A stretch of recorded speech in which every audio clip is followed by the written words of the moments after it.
Hello, everyone. I'm recording this intro for the first time. I definitely didn't just have any tech issues. I'm fortunate enough to sit down with the fantastic Tristan Heanue. I mean, we've literally just been burning the ears off each other for the last like hour, it seems, talking about peanut butter, New York, Ireland, Ghostbuster libraries and stuff like that. But now we kind of said, oh, we better actually get some of this on camera. Tristan's an amazing actor. You may recognize him from stuff like Broken Law by our dear friend Paddy Slattery. On top of that, Cardboard Gangsters, In This Place, Skunky Dog. On top of that, he's an immensely talented director. He's worked on short films such as his newest one, Far Calls, which I believe premieres at DIFF. We'll talk about that in a minute. Yeah. Cunist, Harvest, Today, A Break in the Clouds. But I'm really grateful, Tristan, to take the time to come on. Tristan, thank you so much for taking the time to chat. How you doing today, man? An absolute pleasure, man. I'm gonna have to get you to write my next bio.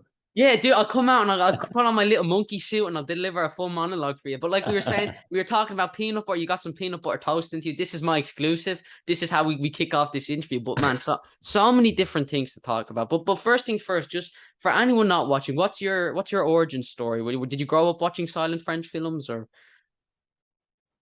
No, like I grew up in Connemara on a farm. Yeah. And like the farm that's in today, that's my and Cunist, that's my dad's farm in Connemara. So I kind of didn't grow up. I didn't go to the cinema till I was maybe 17. Was Actually, my first time in the cinema when the U Club took us to see what film? Strictly Ballroom by Baz Luhrmann was the first thing I saw. That's your And cinematic journey. Some people watch 2001: A Space Odyssey. Some yeah, that people was my watch Jaws. first. I didn't get really into film until I was nearly in my 20s. Yeah.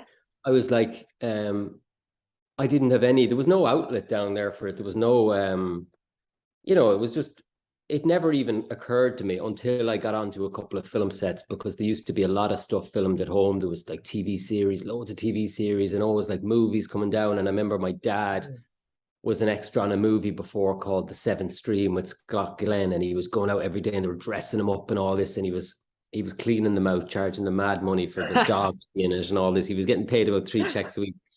And I remember then there was an open call in the village when I was about 23 Yeah. that Kevin Reynolds was coming over shooting Tristan and Isolde. So it was like Ridley Scott producing, Oh. and they were shooting that around the area. And I went up to the Connemara is a great place to shoot, though, in fairness. That's yeah, it was good. And I got a job on that for like nearly 2 months.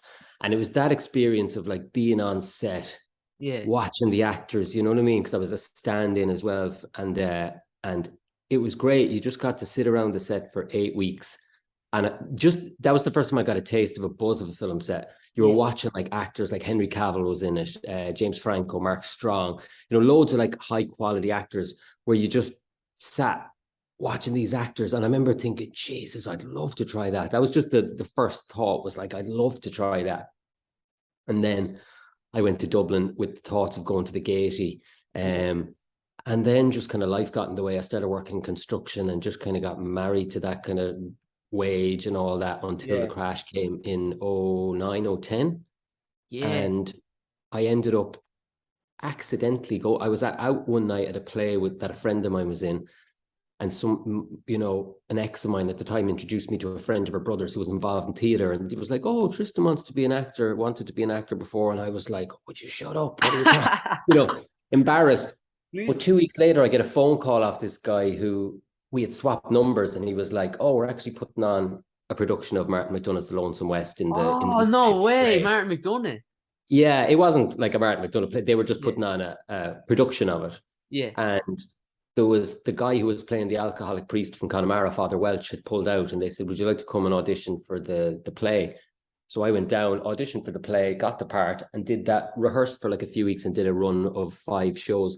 And that was it. That was it. You know what I Yeah. mean? That was You just just knew. like, yeah, that was it. That was kind of the light bulb moment. And then I acted for a few years and I started writing in 2012. When did So directing happen? When did directing fall into so it? I started acting at 30, 31, and then I wrote my first script like on an A4 pad in 2012. And I did a crowdfunding campaign and ran and we did that in the summer of 2013. And I acted, produced it, and wrote it, and a friend of mine directed it, and that premiered at the Fla. And on the back of that, Mark O'Connor saw it at the Fla and he offered me the part in Cardboard Gangsters, and then Kieran Craig saw it and he offered me a part in View, and all good things came. And then I wrote this script which I didn't see myself acting in, and I remember I was out with John Connors, we were going to cinema, and I said, I've got this script idea, and it was at the time it was only an opening scene, and I said, I've got this idea for short films. This guy, you know, he wakes up in a car one morning in the middle of nowhere, and he realizes that he tried to kill himself the night before, but he doesn't remember anything, and he has to deal with the fallout of all that. And he was like, man, I love it. I want to be in it. Put me down for it. And I was like, okay, really? I was like, but I don't know who's going to direct. And he was like, you're going to direct it. We're going to go down. And he said, we're going to talk to Paddy Slattery and he's going to produce it. And Paddy had said he wasn't producing any more shorts. So me and John hopped in the car the following week. And we said, oh, Paddy, we're going to pop down and see you. And we just ambushed him in the kitchen. And we said, we've got this idea. We've no script yet. We've this idea. And we want you to produce it. And he was like, okay, you came all this way. So Paddy produced it. Me and John, we collaborated then fucking very closely. I wrote the script and John actually found Lawler. We were having trouble finding, I had written it originally for another actor called Brendan Conroy, who plays the character who comes into the pub in Harvest and starts winding Lawler up. So I'd written it for him. And he knocks the pint over. He knocks the pint. And I wrote it for him, but he couldn't drive. He couldn't drive anything, and he wasn't comfortable driving a tractor. Now, Lawler, on the other hand, couldn't drive either, but so in the meantime, John went to see Defender of the Faith, the Stuart Carlin play, and he rings me when he comes out and he goes, I found the farmer, Lawler Roddy. So we contacted his agent, and that's how Lawler came on board. So that was kind of how the whole thing started. It was very much, it wasn't a plan. It all kind of happened almost by accident. I was 31 and when I started acting, and it kind of all happened by accident. And then, yeah, it just kind of went from there. It was strange because it's not something, not something I'd ever really thought. I'd always kind of thought about acting when I was younger, that I'd love to. And I remember seeing the Basketball Diaries when I was about 15 or 16 and just being blown away by DiCaprio's performance and being like, God, an actor would be cool. You know, I had them kind of thoughts from a young age. My God, it'd be so cool to be an actor, you know? Yeah. But never, you know, when you grow up in Connemara, there's no outlet for that. There's no avenue that you can really pursue, you know? Nothing realistic anyway at that time. Yeah, and I love today, and I thought the opening where you kind of have the opening credits play, but you also have the voice messages play at the same time. That's such a cool idea. Let me ask you this: when you're making a film like that, you're shooting in Connemara, your first time, what was shooting that like? Was there a good budget? Did you shoot with 2 cameras, or what was the coverage? Because I was looking at that and I was kind of wondering how it was made. No, we just had one. We had 2 days. We shot it in 2 days. We had 1 camera. Actually, with the 1 camera, what was coverage like when you were shooting? Did you just have to kind of do scenes over and over again? Yeah, well, to be honest, I never shoot a whole lot of coverage. Yeah? I'm kind of, I never shoot a whole lot. Like if you see Breaking the Clouds as well, there's so little coverage in that. We shot a lot of stuff through doors. We kind of wanted to shoot these establishers through doors. And then when we get tight, we get really tight. And just kind of... Far Calls is the same in that sense. Far Calls is similar. No, I mean, you're shooting through this window. Yeah, we kind of, me and Narian, we just love that. We love shooting through frames within frames and stuff, and it's narrated a bit of, you know, we're very kind of economical with what we shoot. I never go mad into coverage. We kind of know what we want, and we get a few different variations of that, but I never go over the top with coverage. I always like to try to do it in as little shots as I can and be as economical as I can. I guess up until this point, because I've had to, like, Breaking the Clouds was a 19-page script and we shot it in 2 days. We shot Harvest in 2 days. That was a 17-page script. We shot everything in 2 days, and that workload. Remember when I worked with Narian for the first time in a Breaking the Clouds. You could probably see that our style on that, it was kind of a big jump from today.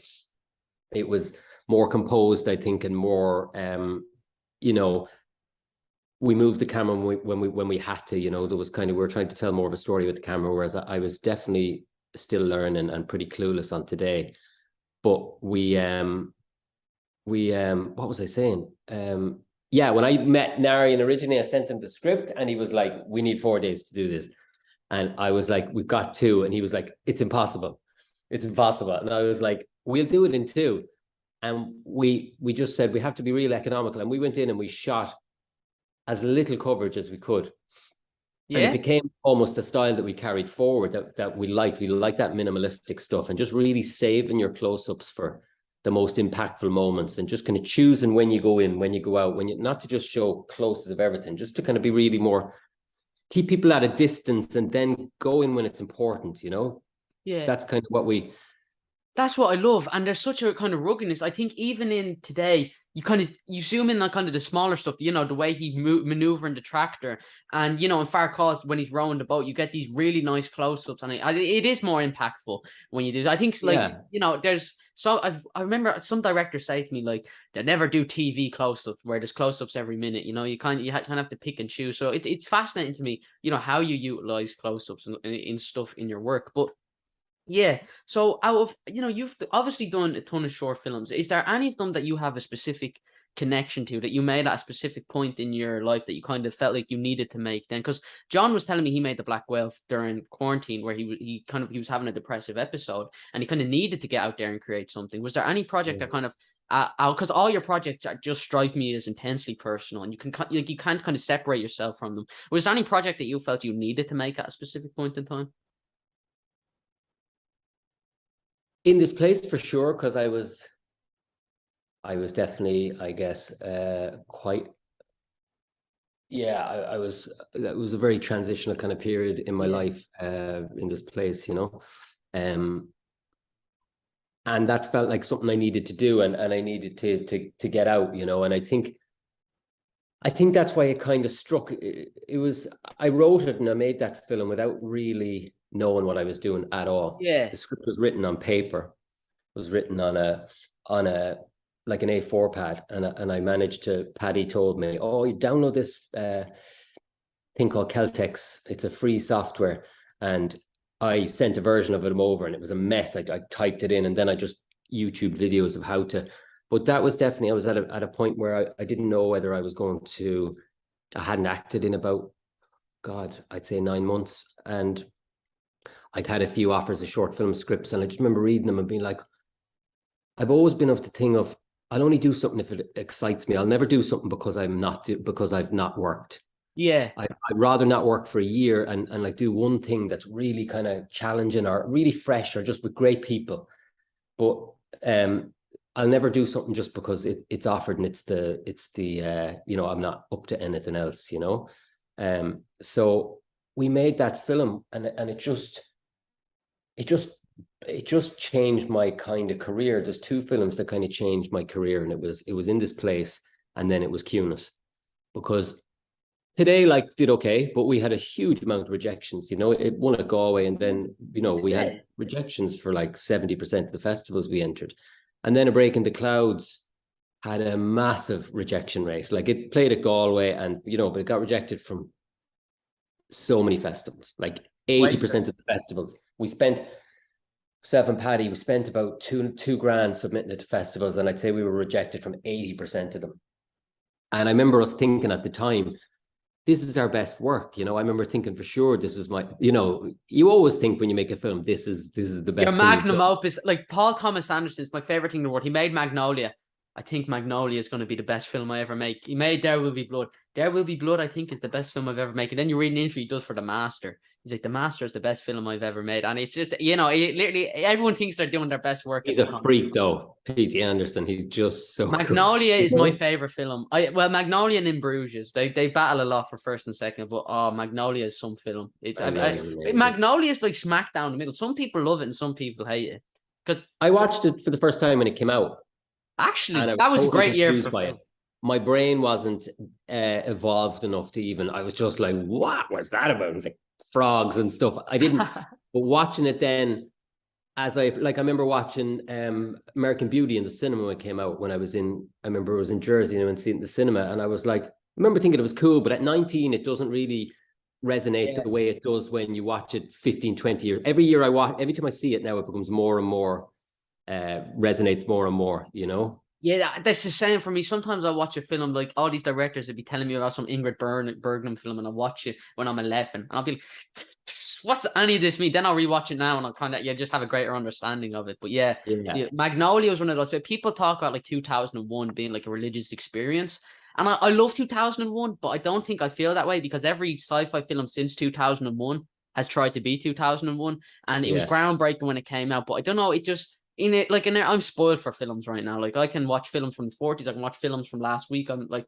there's just so much on tap. So 2001 has kind of inspired a lot of that. But watching Magnolia was that for me. It was an experience like this is what film could be. It was all these different stories that all made sense and they all tied together. And then like mind-boggling how the narrative strands and how he weaves them. It's just watching it. I watched it again a couple of years ago, and I was just like, Jesus Christ, that was his third film. Yeah, oh yeah, because he did Hard Eights, didn't he? And then he did Boogie Nights. Boogie Nights, yeah. And then, but just Boogie Nights was amazing as well. Hard Eight, like he was on some run there for like Punch Drunk Love, The Master, or There Will Be Blood, like he was on a ridiculous streak there for a while. And then when the frogs fall from the sky, and you're like, what? And then like the whole thing is sometimes things just happen because they happen. And like we all know ourselves as film fans, we're always looking at films looking for the meaning in it. Because there has to be, you're watching a film and you're saying to yourself, well, that must be a metaphor for something. Or obviously this is subliminally telling the audience. And I don't think there is an artistic medium that is studied as much as film. Every single film, your brain is kind of studying. But something like Magnolia, where I like it, there's not much like people look for reasons, they come up with reasons, but sometimes things just happen because they happen. And frogs just fell from the sky because it happens. And I think that's just, it's a beautiful thing that it really invokes something in me. And that's the joy film. And like come back full circle. That's the same way I feel about your films. Like, I mean, Cunist, the ending to Cunist is, I loved it. I mean, I've been thinking about it for the last few days, but when Gary Lydon kind of does just that old man wink, and I don't know what it is, but I really felt that. And it's the same. Far Calls invoked more of a, I don't know, like it's hard to explain. Like, and I can't articulate it, but invoked something in me, and I felt relaxed kind of. And it was weird. It's the same with After Sun I watched, and at the end of After Sun, I was like, I don't like it. But then I was like, I just don't like it because of how it made me feel, because it invoked something in me. It brought out something in me, and I didn't know then why. You woke up the next day and you were still thinking about it. Yeah. Same with Far Calls. Really? Yeah. Far Calls is like it was the first time I didn't work with the script, and me and Alwyn worked very closely on the idea. We tried to put as much of ourselves into it, so that the old house, not the old house, but the house, the kitchen, and all this is all her home where she grew up in, and then the abandoned house is my father. That's my father playing the fisherman. Yeah. Oh, your dad was great in that, man. And the old house, the hallways and the old radio, that's the house my father grew up in, Yeah. And it's all about death, really. She's representing death on this journey towards the river, the sea in the river in Finnegan's Wake. Yeah. It's all about, everything's a circle. The sea returns to the ocean, evaporation, rain comes down. It's all just like a circle, and she represents that circle, and he's like he takes her to the other side almost, and then it begins again. And we wanted to just, myself and Narian, we spoke about just the camera always pulling away, always pulling away, like it's leaving something behind. All these old buildings where they're, I guess when I was watching that closing passage in particular, I think it's because of my father, and it's my grandfather's house that I grew up in with with my grandfather and that before he died, and just all these images that it kind of definitely it has a heavy feeling for me. But I think it really comes together. We had that like one day, we shot that in one day, and Far again, Calls. Narian was like, it's too much. There's too much on this shot list. And I was like, nah, we'll do it. We threw on the 16mm. Narian has the 16mm zoom lens, and we just rattled through it. Many different locations out in the sea, Everton. We shot from 9 a.m. till 9 p.m. So it was a 12-hour day, just all that in one day. And what was the aspect ratio decision? 4:3. Yeah, 4:3. Why did you decide 4:3? What was it about that appealed to you? Because it was just for the story. I guess we wanted to have a kind of timeless feel to it, and we just wanted it to be timeless. We wanted it to be older, and I love that. I just think all the old footage you see, all the old televisions, everything was always kind of 4:3, kind of that squarish kind of ratio. And I just, it was between that or 185, which I'd used a lot, but I just felt it was just really, we decided like the day before we were just going to go 4:3. There's something about 4:3 that like minimalizes the frame, and like the shots where you shoot, on through flowers and through grass, and it really just minimalizes that, and it focuses on, with sides. I felt like it almost would have taken away, and I don't know what like I said, it's an unarticulatable feeling. It's distracting sometimes, because we tried some of them. I had taken, like, you know, I'd planned the shots kind of beforehand and tried out different aspect ratios, and the ones that I shot in 4:3 on the app were just, they look better because they were more focused. When with 1.85 there was too much going on at the sides, that it was all about what was in the center most of the time, and the more far out you go, your field of focus, it just becomes more distracting. I wanted to be a lot more focused, and it just came out really well. I really, like, we had an amazing team on it, you know. Alwyn's just amazing, you know. She's such a great actress, and she, you know, her narration as well, and oh, it's haunting. She did a fantastic. Alwyn's, I mean, the narration that goes over, it's like, yeah. And she had done a show before called River Run, which was about the closing passages of Finnegan's Wake. So she was keen to, when Clifton approached me about doing this, they kind of said, oh, we want to do something for the Ulysses 100-year centenary.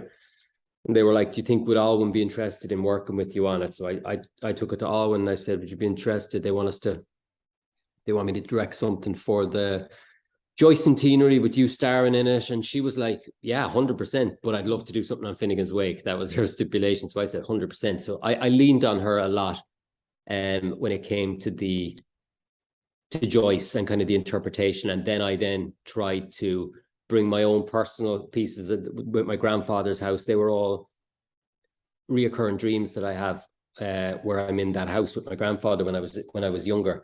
I keep having this dream where I'm back in the house with them. So I wanted to implement, because Finnegan's Wake is all about dreams. Some of it's a dream. And I just wanted to try to put a piece of me into it. And then it was a matter of bringing it to life visually, you know, and how I was going to do that.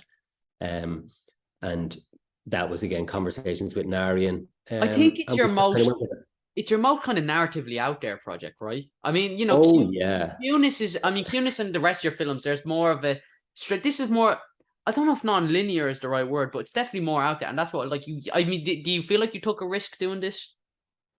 Not really, because it was, I guess, I've such a close relationship with the Clifton Arts Festival. Brendan, who's the head of the Clifton Arts Festival, was my school principal. Yeah. And he's founded the Arts Week 45 years ago, and the first Arts Week was held in the school. So every like September, when I was in secondary school, there would be poets, there would be actors coming in talking, there'd be musicians, there'd be shows on and things. So that was my first introduction to the arts, was through him. So they came and they said, look, we have this little bit of fund and we'd love you to direct something for the Joyce centenary. And it was a no-brainer. I was just like, whatever you need, I would do anything for them, you know. Yeah. So I wasn't thinking of it in terms of risks. I was just thinking, I really want to work with these guys. They're trusting me to do this. I get to work with Alwyn again, and I get to work at home. And yeah, I just saw it as a challenge, you know. Yeah. But again, me and Narian brought the same principles that we've brought to everything. Our kind of style, you can definitely see it's our style, I think. You know, if you see a lot of the music videos we've done and everything, we've used a similar style. I think, yeah, it was great. It was great. It was a great experience. And for God, we pulled that shoot together very fast, because we had to cancel the first time with COVID, like the night before. And then I had to pull it together in 2 days, you know, organize boats and all this. And I had my neighbors with the boats gave a currach, and then I had my other two neighbors who had like a rib, and they brought us out and they were driving us around, you know, just everyone gave. Did you have a full crew on this? Did you have lighting and all that? Were you shooting natural light? Nothing. There was me, Narian, a camera assistant, sound op. That was it. And of course we had no makeup, Brent. We just had a great costume designer called Ciunas. And trying to think, was that it? Yeah, we just had a camera. When did you shoot this? Was this like during COVID or what? No, June gone, last June. Oh, actually, that's a quick turnaround. That's not too bad. Yeah, so we shot it in June, and it premiered in September there at the Arts Festival. So, and now DIFF will be its first kind of screening. Yeah. Oh, what date's it screening on DIFF? The 28th of February. Cool. So can people go get links for it in the description? Can they go get tickets for that? Yeah, 28th of February in the Lighthouse, 3 p.m. Oh, are you up in New York? Will you be coming back for that? No, I won't be coming back. Narian and Alwyn are going to be there representing. Narian's taking That my fella's place. not doing too bad. Didn't he get a BAFTA for Irish Goodbye? That He crew. got a BAFTA, yeah. He shot an Irish Goodbye. Narian's brilliant. He's Top just man, yeah. Oh, I love the work you guys have done together because he's worked on all your short films with you, right? he's worked on everyone except the first two, you know. But everything I've shot since 2017. We've done 12 or 13 projects together since 2017. Oh man. And so let me ask you this, and something I've noticed in your work, right? And I love this. But yeah, Narian's fantastic, everyone, by the way. You should all go check out his work. But something I've noticed that you work with animals. You've worked with a horse, you've worked with a cow and stuff like that. And I've always heard people say, was it cow or sheep in today? It was a cow. Cows, yeah, it was cows. Yeah, it was cows. I couldn't remember. I was thinking, I was like, oh shit, did I just say it was cows when it was actually sheep? But And no. babies. Oh yeah. So what's it like? Because John Carpenter, someone said to John Carpenter, it's my favorite John Carpenter story in the world. Someone said to him, "Would you ever do a western?" He said, "You find me a western without horses, and I'll do it." Because I hate working with horses because apparently they're under. And I've interviewed Gregor Jordan, who directed Ned Kelly, and he made a film, and there was an elephant, there was an alligator, there was a tiger, there was all of this. And so let me ask you this: what's it like working with animals and babies? Is it your dream as a filmmaker? It was absolutely like it gave me nightmares in the 2 weeks before. Did you have And to the thing train them or was, what? Because the horse what? runs towards Gary. Did you have to train it or what? Or train the horse? We were originally, the shot was in that I can credit with my niece, because we were in the shed. We were going to have him feeding the horse in the shed. And my niece was there, it's her horse. And she said, why don't you just bring her out in the field and feed her out in the field and like she'll run to him? And I was like, that's not going to happen. I'm not going to trust that horse to do what. And she was like, let's try it. So I was like, okay, let's try it. And we went out and Narian had the camera like that. And I stood with the bucket and she went down to the end of the field with the horse on, holding the horse like this. And she said, shake the bucket. And I shook the bucket and the horse just came barreling up to me. And I was like, okay. And Narian was like, that works. And then, so we set it up and I just remember having nightmares of the horse going wild. And the first take we did, we framed it up, everything was perfect. Gary shook the bucket and the horse came jumbling. But when the horse started going towards Gary, it's like he thought it wasn't going to stop, because he kind of went, whoa, he kind of went back like this, like he was like about to run from the horse. And I was like, Gary, you're a farmer. You're not afraid of the horse. She's afraid of you. You went up to the horse and you were like, horse, give me emotion. Where's the emotion? You just went up to the horse's face. I was great. He did it on the first take, and then the horse actually, because of everything that was in the bucket, tore off on the third take and jumped the fence, and there was panic stations, but we got it in the second one. There you go. And then the cows were fine. Lawler just got in, and I was like, Lawler, have you ever been around cows? He'd never been around cows or anything. He just went in, just started lashing them. Is your voice in today? Because I mean, is your voice in today? Yeah. I clocked that. Because it's at that scene, where he carries out the animals. And I heard that voice. I was like, that's Tristan off camera. Yeah. Had to get in there somewhere. That's your cameo, you know what I'm saying? So it's been grand. Animals were fine. And the baby was an absolute joy as well. She was a friend of mine's little girl, and she was an angel. Yeah. She didn't cry once. The only time she cried was by the sea in that last shot. Yeah, when you needed her to cry, so not too bad. That was the only time she got cold, and that was that we couldn't do another take after that. She was getting cold. She didn't cry for the whole time that I was picking her up. I was walking around with her. She was just like sleeping on my shoulder. I was like, oh my God, it's like, this is the dream, baby. This is what all directors need. It's so perfect, because I was thinking, right, I'm going to pick her up and she's going to cry, and she was just a little like in There Will Be Blood, when PTA was working with the babies, the parents were like, no, the baby's not giving enough emotion. And PTA was like, it's fine. All right, the baby can do whatever it wants. It's a baby. I'm not expecting anything from it. But they always get twins. I mean, that's kind of always interesting. They always get like two baby twins. They always get twins when one gets tired. Yeah, I've seen that. Or one that's mad. Crying. Because I was on Joyride and they had twins. Yeah. They had twins for the baby. That's the magic of movies. But in fact, you could get two random babies and they all look the same. You know what I'm saying? What's the point of getting twins? Yeah, see what I'm saying? Maybe I say that now as 15, but once I get some life experience, once I'm older, maybe I won't say the simple. They all could transversely just be the one thing. So there you go. But let me ask you this as well. I don't want to take up too much of your time, but with Cunist as well, what was the decision to make that an Irish funding? Yeah. It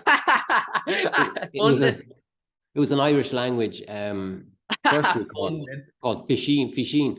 it was ran as part of the Kerry Film Festival, so Oh, ran by a wonderful woman called Tor Cotton down there. So I think what appealed to me was you didn't have to send a script, you had to send an idea.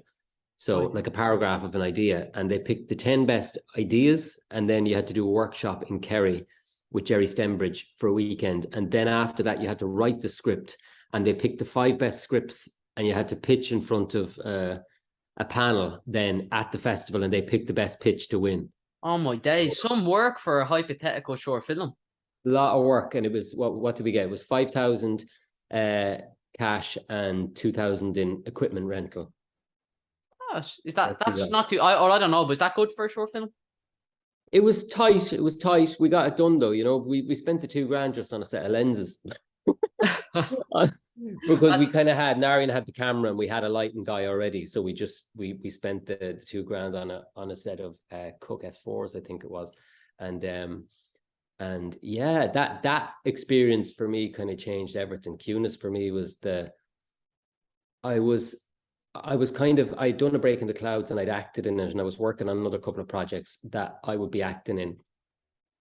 But the experience of directing Cunist with Ali and Gary and Hazel was, I remember just at one point when they were doing the cafe scene, when she's doing the scene with the mother, and Hazel just did that 3 times in a row. And I remember just being like, and the Gary scene in the bathroom. Yeah. I remember just being beside Narian, you know, I remember something over my head and I was just watching it in the monitor.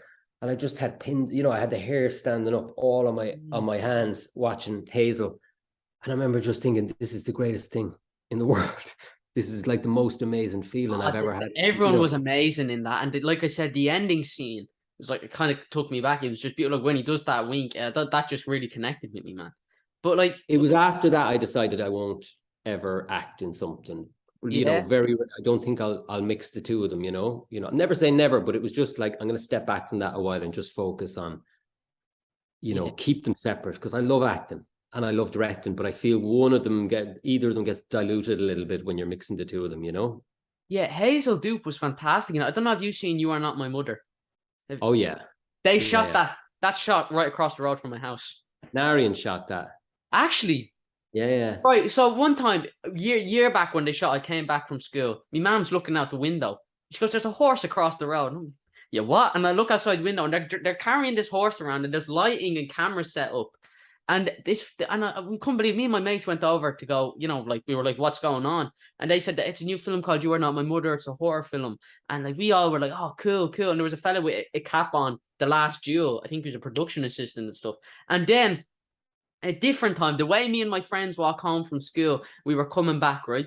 And there's this one pathway we go and we turn into my house. So there was this one pathway, the whole pathway, they were all filming. And me and my friends just kind of walked. We were like, sorry, lads, yeah, we'll just get by here. And she was filming a scene up in one of the houses down there. That's crazy. And so if you watch that film, it's literally like she walks, there's a wonder that takes place. I can literally see it from my house there, man. Right. I love that film. Yeah. Oh man, it was performances were great. You know, Kate, the director, was brilliant. I really thought so mad watching it to me though, because like literally the opening shot, you know, where the lights just hanging out. That's the road we walk back to school on. Like that. Exactly. I see that road every morning. So it's like, and look, it was the same for Cardboard Gangsters, what we're speaking about, because Cardboard Gangsters was shot Darndale, which is 15 minutes, honestly, 5 minutes from my house. And I couldn't believe, because I thought films were only made in Los Angeles. So the fact that there was one made Darndale was mad. I still got, all my friends were talking about that in my primary school. So I couldn't believe that, man. Yeah, that's wild. So a small world anyway. So she literally shot a film across the road from me. So yeah, she is incredible. I can't say, like, she blew me away. She blew me away more than, she's just a star. I really can't wait to do something with her again. She's always like at the forefront of my mind when I'm developing things, or how can I get to work with her again, because she's just such a head on her shoulders she had from like when we worked with her. She was only 16, 17.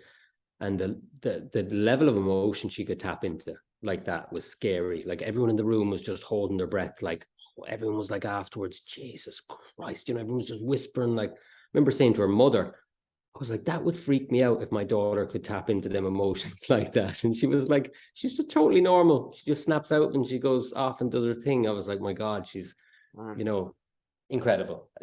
She's just I can't say enough about her. Oh, that's wild, man. Yeah. But Cunist is a fantastic film. So let me ask you this: you got a feature in you? You think you have a feature in you? Oh God, I wouldn't be doing it if I didn't. Yeah. I'd be that. Yeah, I'm kind of working on two at the moment now, so I'm just trying to get them to a point where, yeah, one script I got. It was a thing during COVID called the Voice, the Director's Conceptual Development Fund, which was like kind of a bit of development to write the script. So What that's how genre I are kind you thinking? of. What genre are you thinking? Oh, drama. Yeah. They're both dramas. One's a rural drama, one's a drama set in Dublin. Cool.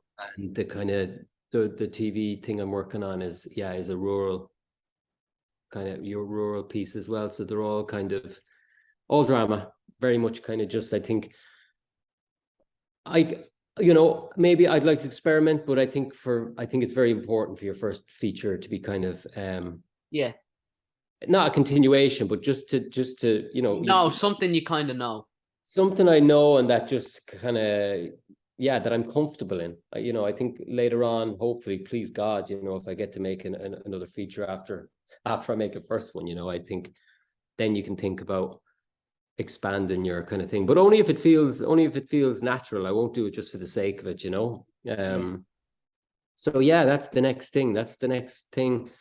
That's all I've been focusing on since I came over here, is just writing the feature and getting that kind of out to the right people and just developing it, trying to think a cast, just trying to build everything. We're just trying to build it, everything around it now at the moment, and just see if we can attract some interest. So it's look, I'm excited because it's about time. It's 9 years since I made my first short, and I've made 6 now. And I've really used that time to just, I co-produced every short I've done, and really got to know the nuts and bolts and made mistakes and pumped all my own money into a lot of the shorts as well. And, it's a great way to learn, coming into a feature now. I know I've made mistakes. I've known what works, what doesn't. I've built up a really trusted core team of people along the way, and that's so important. That's so important to have an idea and to be able to like call Narian and be like, what do you think of this? And just bounce it off people. And Paddy's another person like that. Paddy's someone I would always call and just ask for advice. And, I've a really great, very lucky to have a really great network and, supportive people around, Oh man, Paddy's just on. I still remember watching Broken Law. I saw it 3 times in the first week it came out. I couldn't believe it, because I mean I'd seen Irish films before, but none like this. Like this was something like I don't know what it was, but the way it was color graded, the way it was shot, it just felt so kind of authentic. And it was like when I sent that message first time I watched it, Narian again. Yeah. Yeah, see, fantastic. See, you can't help but see his amazing work. But like right after I watched it, I sent Paddy a long email. I had no director interviews, but I was like, oh, really? And I intro all these comic book creators. Would you have the time to do an interview? And he couldn't have been kinder. And we got to chat about Broken Law. We were on just an hour talking about film. So I mean, I'll always have a lot of love for Paddy. Broken Law, still one of my favorite films ever. And I love like the ending where that song by the Villagers play. I listen to that song every day. My love is selfish. I forget what it's called, like Traditions of the Ritual or something. But, it's a great tune. It's some film. What was it like doing Broken Law? Let me ask you, as the inner fanboy. Oh, it was great. Like I met Paddy in 2012. I did a short film with him called Runner, and it was a friend of mine was a storyboard artist who Paddy had contacted to do a storyboard for this short film. My friend rang me and he said, "Oh, I just been contacted by this director, Paddy Slattery, to storyboard this short," he said, "and I just read the script and I just kept seeing you in the lead role." And I was like, "Oh, send me the script." So he sent me the script and I read it and I was like, "Shit, man, has he casted? Does he have an auditions? You have to get me an audition. Here's my show reel." I was like, so he said, "Okay, I'll try." And then it was like, I remember that evening I was lying on my bed and the phone rang and it was Paddy. Yeah. And we ended up, he was like, "Oh, Christian, Cody just sent me your show reel and your number and stuff." So I said, "I'd give you a ring." We ended up talking for about an hour. And I went in and I auditioned for that and got that. And we did that film together. And then we did a film, his next film called Sojourn. And then he produced Today. And then he produced Skunky Dog. And then, but the day we wrapped on that short in 2012, he said, "I've got this feature." Yeah. called The Broken Law of Attraction. Yeah, that's what it was. I remember. Yeah, Yeah, he said, I've before. got this feature script that I'd love you to read. So he sent that to me in 2012.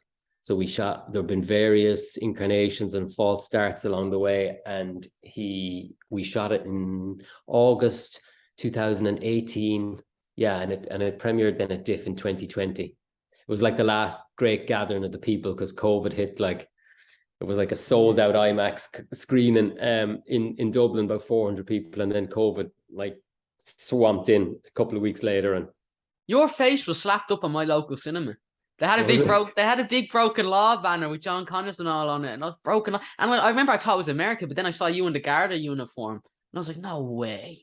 No way they made an Irish film. They had a great campaign, marketing campaign, breakout pictures, or put it out in the cinemas, and yeah, it had a nice little run because it was at a difficult time for cinema. Yeah, I remember it was during COVID because I had to get out of the house, so I was just going on walks around the place, and I walked past the cinema with my dad, and we saw the big banner for that. So if it happened now, I would have cut it off the wall and bring it home, just slap it up my wall back there, get you all to sign it at premiere. I'll tell them, no, I'm mates with Tristan. I'm mates with the lads who've done it. All right, just let me take this. You know, I figure that's my excuse if I ever need to get into an 18s film and they don't let me in. I'm just going to tell them I'm best mates with the director or choose some 6 degrees anyway. But yeah, so is writing and directing something you're focusing more heavily on? Is acting something you still want to hop into? What's it like? Oh God, yeah, like acting is thing. I signed with an agent over here about 2 or 3 weeks ago. So top man. Just kind of had first audition last week for Law and Order. So that's something I'm definitely, something I always wanted to do was work in America. Yeah. Just something I always wanted to do. An opportunity came to come over here for a stint. And things were kind of winding up. I had a few projects at home that were just winding up, and I was about to go into kind of a stage that you go into every now and again with just like the seed sowing phase, you know, where you just kind of go away for a while and you've got a load of projects. And I was so distracted at home. I had various things on and different things, and just, you know, everything that happens in your day to day when you're at home. So this was the perfect opportunity where I was really just ready to get into some writing, and I had all these ideas and I needed time. So it just came perfect. I was like, I'll come over here. I'll focus on acting and just directing and writing, just writing, getting all these things, trying to get some things moving. So yeah, just over here for a bit of a period, and then we'll be back and hopefully armed with some scripts. And then we're getting Broken Law 2, and then we're getting I'll have to talk to Paddy about that. Oh, would you stop? I wish he's so successful right now. I know he's doing theater, but I was like, Paddy, you have to bang out Broken Law 2, man, because we were talking. He's doing a TV series of it. Is he? No. Or is he? Is he? Is that no? Shut up, Tristan. Shut up, Tristan. That's an exclusive there now. Yeah, exclusive. Yeah, shut up. No. Shut up. Shut your mouth, Tristan. Exclusive. Don't make me laugh. What's it? No, but we were talking, and then he said he'll put me in it, and I'll play the villain, because this, like, I've grown into me head now. But back when I interviewed Paddy, I had a big mutton head on me. I've grown into it now, so I was going to be the villain. We were going to call me Spudhead, and I was thinking we'll start out with 4 seasons, maybe 8 movies. That's what I was thinking. Because how hard can it be to get funding? You know, it must be. I'll go in there, tell them I'm mates with them. They'll just give me 2 million. That's handy enough. Yeah, that's what I've heard from all these filmmakers. It's never hard to get any film made. But no. All right, I know I'll let you go in a minute, but I just want to ask you before we wrap up, what are some of your favorite films and just some films you enjoy? Because I asked this to John Connors, and John, John has me down the gangster rabbit hole, watching all the James Cagney stuff. So, what are some of your favorite films? One of the hardest questions. Let me see now. Jesus Christ. I know your favorites are Paddington Bear 2, Avengers Age of Ultron, Power Rangers. Paddington. Yeah, Paddington. Do you know like one of my favorite, like, let's say recent memory, I'm just trying to think recent memory, one of my favorite filmmakers, I guess I'll go to my filmmakers, my favorite filmmakers. One of my favorite films was, have you heard of Joachim Trier, the Norwegian filmmaker? He did The Worst Person in the World. Oh, Worst Person in the World. That was his newest one. Yeah. Yeah, he did a film 11 years ago called Oslo, August 31st. No, is it? And that is a masterpiece. I saw that at the time when I was writing In This Place, and it had a huge impact on it, on the atmosphere of it, and the character. That's a masterpiece. I love that. Also, Huge fan of Andrzej Vagantsev, the Russian filmmaker, Leviathan. There's No Country for Old Men. Yeah. Was a film I remember seeing in the cinema years ago, like when it came out, and just being, what else? Oh my God, it's like that's the worst question ever that you could Yeah, I ask. know, but well, you When told you me go there was a blank, it's new like someone gives you an iPod Broken on Law YouTube, 2 and was like, put coming on a out. song. And you're like, oh, It's like, you're a funny guy, tell me a joke. So when you say someone, you're a funny guy, yeah, tell me a joke. yeah. That's what you Tell me get a for joke. that's what you get for spoiling Broken Law 2. So you know, And you you got my go, hopes up. how's your accent? Can you do an American accent? Yeah, I'm all right. Go on, do it there. Do it. Jesus. Favorite, like I watch, I have an awful brain where I watch sometimes like a load of movies in a week, and then at the end of the week I won't be able to tell you one movie I watched, because I tried to use Letterboxd for a while, where I was keeping track. During COVID I was watching 2-3 movies a day, and I started using Letterboxd so I could remember, oh, what did I watch and did I like it? And then I just forgot and I never did it again. But you know, you watch so many movies. I'm just trying to think. There's been something recently. The Rider I saw. Oh, is that Chloe Zhao's? Yeah. Oh, she is an Have you seen The Rider? Yeah, I think I have. Which film is that? She's done a few. After Sun. Oh yeah, we did. My wife just said After Sun. We were already talking about it. Thank you, Tristan's wife, for actually giving him something. He's been sitting here The talking Rider, about Paddington. though. Have you seen The Rider? Which one is that? That the one with your man with the concussion? Yeah. Yeah. Oh yeah, that's a beautiful film. Oh, do you know what one we watched together as well? And we were in bits after it. It was a masterpiece. Waves by Trey Edgar Schultz. No, I haven't seen that. When did that come out?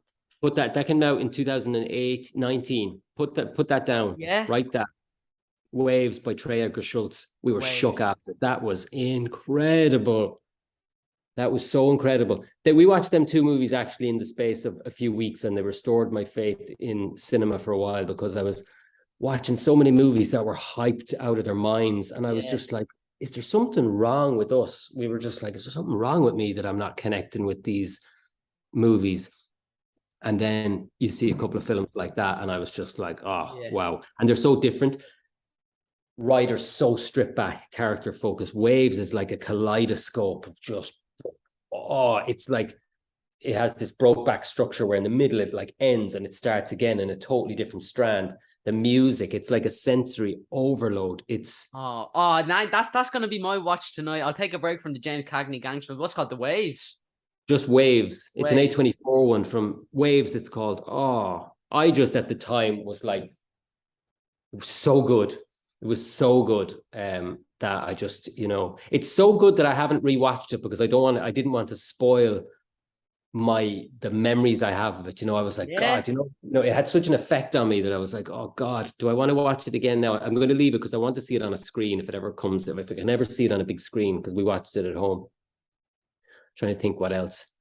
The Lighthouse are great for that. The Lighthouse, I want to go see all the Akira Kurosawa stuff, because they always put that up. I'm determined to hike up to the Lighthouse just to see it on a big screen. The Lighthouse is great. They have some. I'm just trying. There's been a couple of more ones that I'm just trying to think that are floating around. As soon as I get off, I'll be like, I asked you this question 40 minutes ago, everyone, just to show that's how hard it is to pick some films. What about favorite filmmakers? We'll narrow it down. Or maybe that's just an even harder question. Do you know another one? Cold War. Paweł Pawlikowski is a filmmaker I have loved since. So his first film, A Last Resort. I actually stumbled on him because I'm a huge Paddy Considine fan. So I saw Paddy Considine, Romeo Brass first, but then Dead Man's Shoes. Dead Man's Shoes. That's written by Shane Meadows, isn't it? Does he write that? Yeah. So after that, I just went on a blitz, and I saw he was in this movie called Last Resort and My Summer of Love, and they were both directed by Paweł Pawlikowski. And I remember when he directed Tyrannosaur, I saw a Q&A with him in the IFI. Jim Sheridan was doing it, and they asked him, you know, has Shane Meadows, you've acted in so many of his movies, was he a huge directing influence? And he said, actually, the biggest direct influence as a director was Paweł Pawlikowski, who I worked with on these films. And then I went back and binged, and then he had a couple of duds around the time of like 2011. He did a movie, but then he went and did Ida. Have you seen Ida? It won the Oscar for best foreign language film. Oh, did Black and white movie called Ida. What year? What year was that? 2013, I think that was. It's Oh wow. Oh my God, it's glorious. And then he released Cold War in 2017. I think he was nominated, he won Best Director at Cannes. He was nominated for an Oscar, Best Director, was nominated for Best Picture, Best Foreign Language Film. It's the most beautiful black and white photography I've ever seen in my life. And there's a funny story about Ida that I'll tell you after you watch it, All right. just about the process and stuff and what happened like a few days into the shoot. Oh. I love, there's a few filmmakers who I just hang on their films. Palakowski's one, Joachim Trier is one, and Andrzej Zwagensev is probably the other, the Russian filmmaker who, yeah, my wife put me onto again. She's good taste. Yeah, top stuff. Some absolutely great names there. But no, I love what you were talking about there, you know, about filmmakers, films. What? You sound like such a prick. Bro, we get some of the most hard questions. We get some of the most hard answers here. So trust me. I have loads more, but I really can't think of them at the moment. There's loads of, you know. Dude, you brought up Jim Sheridan there. Before one day I'm going to interview Jim Sheridan. I don't care how, I'm going to track him down because it's like John Connors would be a good man. Yeah. Oh no, I don't know. Maybe I'll try and ask John, but Jim Sheridan, man, could you imagine? Because he's like Irish filmmaking loyalty. I don't know. He probably lives in Howth or something. I'll go up and I'll just go around with a sticker up and say, does anyone recognize this man? I think he's a fairly approachable dude, you know. Yeah, he seems sounding up anyway. But let me ask you, have you John gone? John will be your contact there. John. I'm seeing John at the Black Whale. I bought tickets to the launch at the Lighthouse, so I'll slip it in there. You know, when he's in a good mood. But let me ask you, have you gotten to meet some of your filmmaking heroes? I got to meet Ken Loach. Did you actually? Where'd you meet Ken Loach? Which was crazy because I was just acting like less than about a year, and I got an agent, and my agent just called me and was like, "Oh, Ken Loach would like to see you it was the factory on Barrow Street now, where the factory was." And I was just like, so it was Jimmy's Hall. They were overcasting for Jimmy's Hall, and yeah, just went in, met Ken Loach. It was like a chat. It was like a 20-minute chat. It was him, Colin Crawford as casting director, and Paul Laver, and the producer, what's her name? Rebecca, who's worked with all his things. So it was just like a chat. But I think I just totally psyched myself out because I almost wasn't listening to what he was saying. I was just looking at the words coming out of his mouth, and I just was looking at him, and I just couldn't stop thinking. I just kept saying to myself, "That's Ken Loach." Yeah, that's man. Ken Loach. You're talking to, because I'd watched I remember watching Rain and Stones with my dad when I was a kid, and just then we went on a binge. I downloaded all the movies because he loved all that kitchen sink British stuff. So we used to do like Ken Loach marathons, just watching all these movies, and I was just obsessed with Loach, Kes, and all this. So I think I was just looking at him like that. Yeah. I just knew any chance I had, he was like, this lad would be looking into the camera. But that was like a hero who I got to meet. That was pretty cool. I met Martin McDonagh and I almost started caressing his face. I couldn't believe he was in front of me. I was standing there. I was like, just I don't know. Sorry, I was going to ask you a question. Oh, it's mad, man. I'm safe behind a computer screen because they can't batter me. But when they're in person, it's different, man. Let me ask you this. My second last question before I let you go. What's your dream project? John and Graham Early have had the same answer for a dream project. So it's a certain genre they'd like to do. What's your dream project? As an actor, as a director? They both want to do a Western. That was what I was going to tell you. For some reason, they both love the idea of a Western. Like as an actor, I think, yeah, something I'd love to do. Like as a director, my dream project is just the one I'm writing.